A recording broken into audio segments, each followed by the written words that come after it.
It's the Brian and Kendra Show with Brian Cook and Kendra Cox of Keller Williams Realty Elite. I am Kendra Cox. I'm Brian Cook. Between the two of us, we have over 30 years of experience. Sharing real estate tips and advice. Right here on Classic Hits 1073. Hey, we're back. Okay, so let's talk about goals. So I tell this story every year, but I think that this is important because this really very much is my personality versus your personality.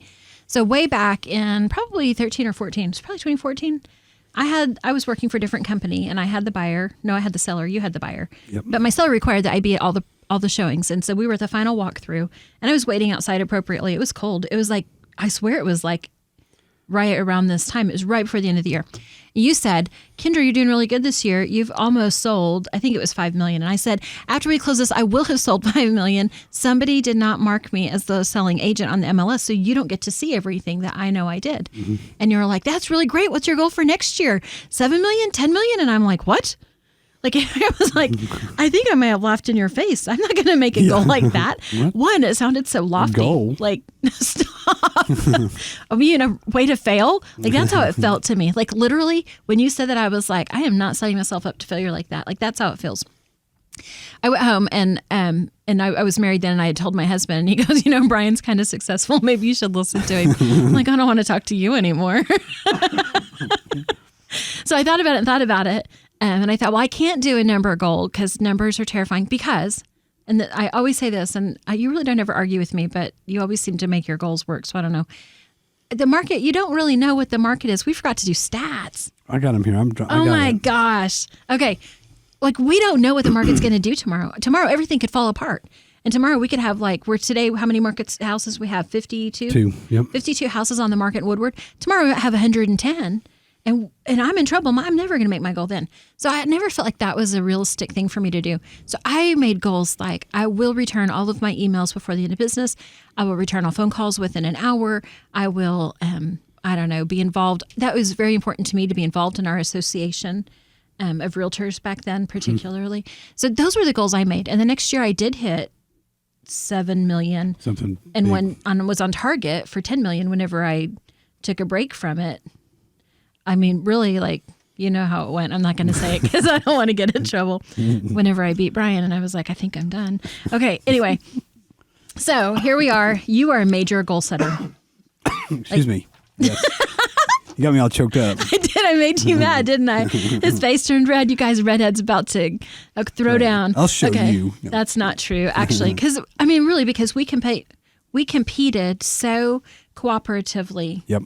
That it's a joke. Like I remember the one that has in my brain was a fence guy. I needed a fence guy, and I said, "Hey, I need somebody to put up a fence. I need it bad."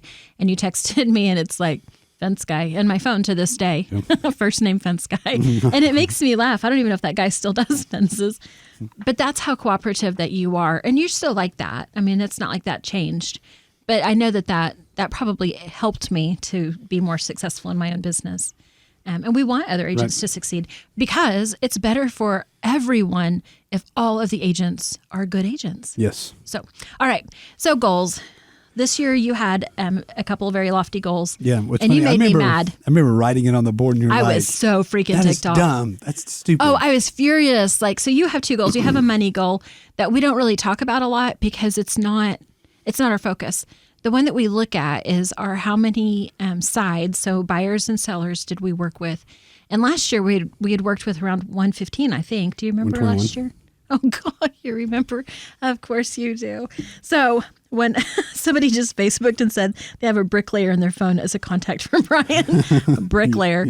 Okay, so you put 150 sides on the board. I literally am thinking, 1, the market's changing. Mm-hmm. 2, I'm so tired. How am I going to keep up if you do more? And 3, I'm like mad because I'm like, that's going to be a negative number. And I'm like, I need for the ratio to be perfect. So throughout the years we have closings, 1 over 150 made me want to throw up.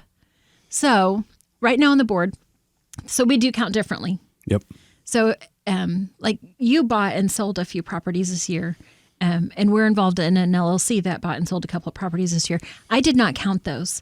So not counting those, we have 130 over 150 with those, like we had to go through and write them all down because you're like, write them down.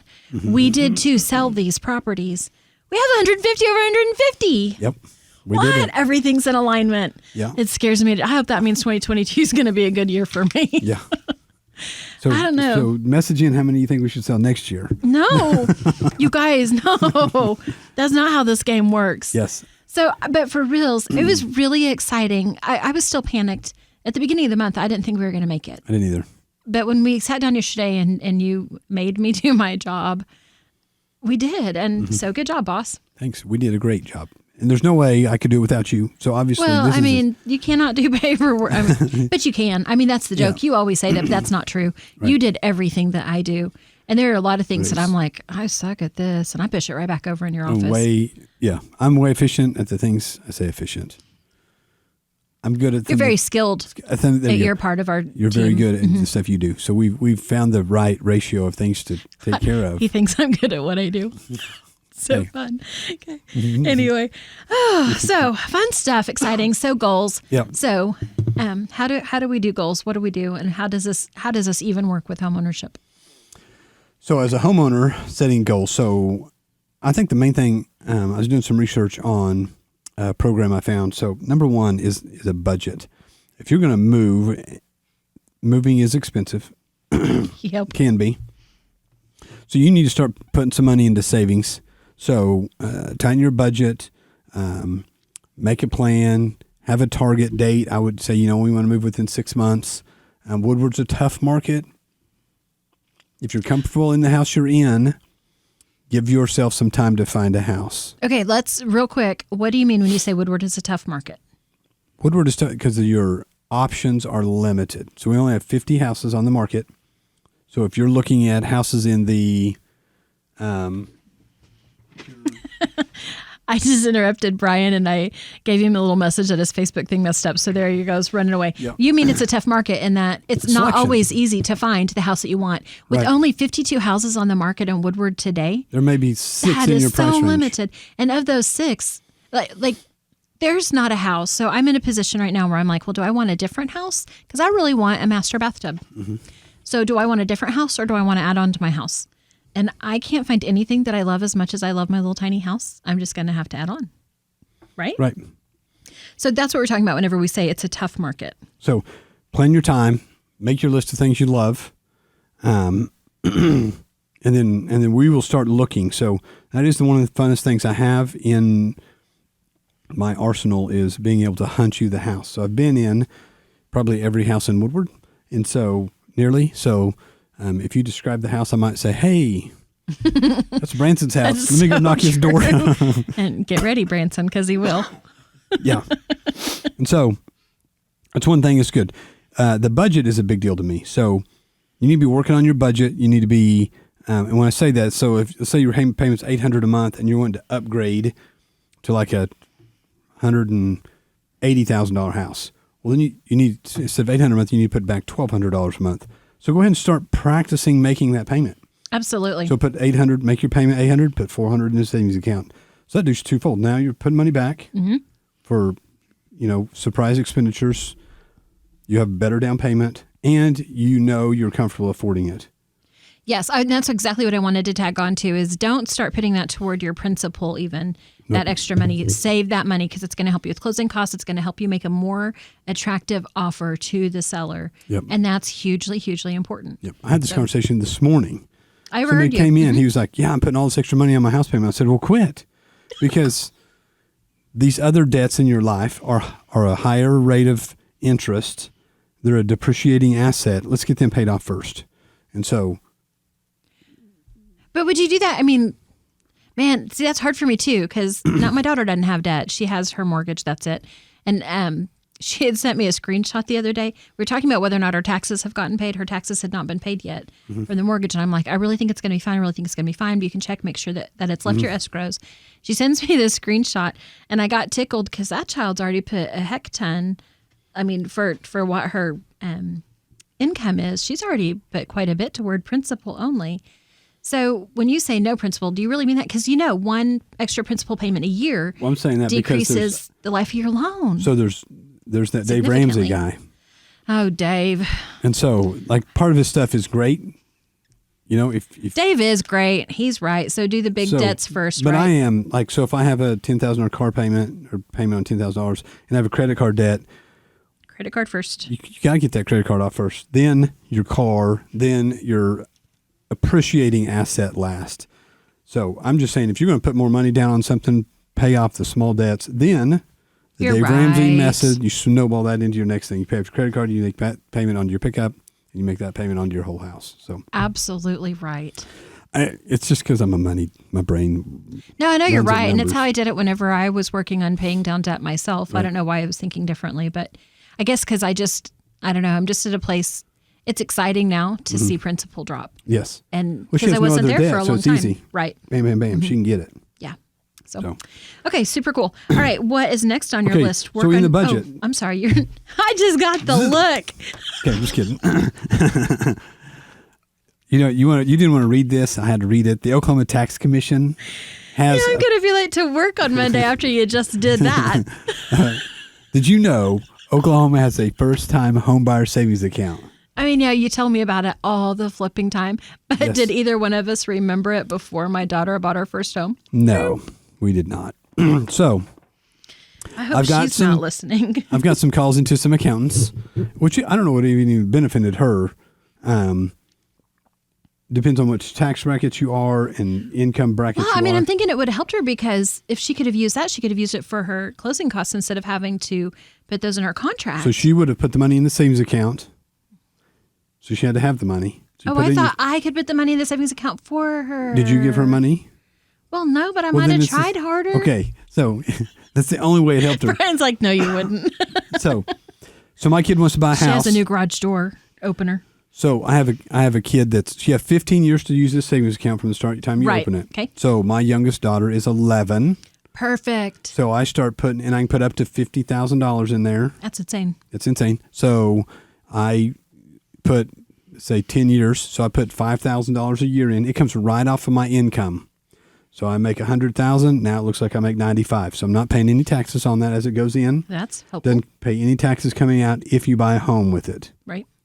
So it's like an IRA, but it's withdrawable if you buy a home versus if you put money in their IRAs or whatever they are, 401ks, whatever those things are, then you can't take it out till you're 65 or whatever time you retire. You keep looking at me like I even know. I mean, I'm I just have an saying. IRA and I did actually put money in it, but I don't. I even wrote the wrong kind of IRA down. And that sweet little lady at the office goes, "Honey, that's not the kind you have." And I'm like, "Oh, is there another kind?" Yeah, I'll just put it in the one I own. I don't know. I'm just trying to make sure that I don't have to work until I'm dead, just a year or two before I can stop working. So this is a great plan, especially if you have some tax, if you're going to be paying some income tax. So if you want to move some money from you to your kids, if you're going to help them out anyway, make a plan. They also have these for colleges. And I haven't read through the whole 9 pages of jargon online. Why? And so, because I don't like to read that stuff. But I think you can transfer that. money? I think if you don't use it, you can use it for college. So ask your accountant if you want to do that, put some money in there. I think since I'm a real estate guy, I'm probably going to do this if it's legit. I'm going to put Absolutely. money in all 3 of my kids' accounts. And it's tax-free and it'll be awesome. So that is a fun program. If you are interested in that, please call your tax advisor. Absolutely. And I can give you the link. It is called the Oklahoma First Time Homebuyer Savings Account. All right. Do we need to take a break? We do have to take a fast break. We'll be right back. Okay. Hey, we're back to the Brian and Kendra Show. And we talked about budget. Next, we talk about credit. All right, so working on your credit. We've talked about this quite a bit this year, and because this is one of the biggest things that comes up in our business. So what do you want to tell us? What website do you use to check your credit? I use what do I use? I have Credit Karma, and my credit card also tells me. So Yes. even when I don't have a balance, my credit card still shows me my. Now that's like a soft credit score. Right. Just remember that's not like the credit score. Right. So I know that whenever I go to pull my credit with a hard credit pull for a home purchase, car purchase, whatever, that it's going to be lower. Right. But, So but I'm doing good. if you're not sure, you can do Credit Karma. But if you're like, I'm serious, I'm going to buy a house this year, well, let's go talk to the bank. Absolutely. Let's go ahead and get them started. So, for example, my daughter's thinking about buying a house. I've already got her in touch with the bank. They've told her she's doing all the right things. They told her some things to do to make sure she's more leveraged when it comes to that time. Right. And she's leaving college and going into a career. Mm-hmm. So they gave her tips on what kind of jobs and how many paychecks and stubs she has to have before she can buy. So they're working on all that. So she's already started. The next is, then they'll give you some tips to do on your credit. So make sure you're taking care of that. The other, number 3 is wants and needs. Start making a list. Have to have 3 bedrooms, need 2 bathrooms, want a 3-car garage so I can park my Corvette in there. Like whatever the needs are. I may have to sell the car. It's all right. You can live without it. Concrete yard, whatever. You want a dog, you better have a fence type deal, So make those lists, and then start talking to us. The next is educating yourself on the market. So after you go through your wants and needs, you've talked to the bank, you've got your credit, you're saving your money, then let's go look at some houses. Okay, so this is where we come in, educating yourself on the market. Don't forget, it doesn't matter. I'm going to go ahead and just say this really loud and clear. We don't care whose sign is in the yard. If you want for us to be your team and help you, we can do that. We can cooperate with every other agent in Woodward. Yes. And so call us. Let us know. We can sit down and talk to you. In the office, we can go drive around and look at some different neighborhoods. Let us be that tool for you to help you with your education. I've had 2 phone calls on for sale by owners today. Really? And so I've already contacted them. They obviously looking for our help. So I've set that in motion, made some calls. Monday, we're going to go look at this house to see if it'll work for either of the buyers. I will come back to work on Monday then. So yeah, we're ready to work for you to help you find your house. So we hope you have a great new year. Thanks for listening to us. This was season 3, episode 1.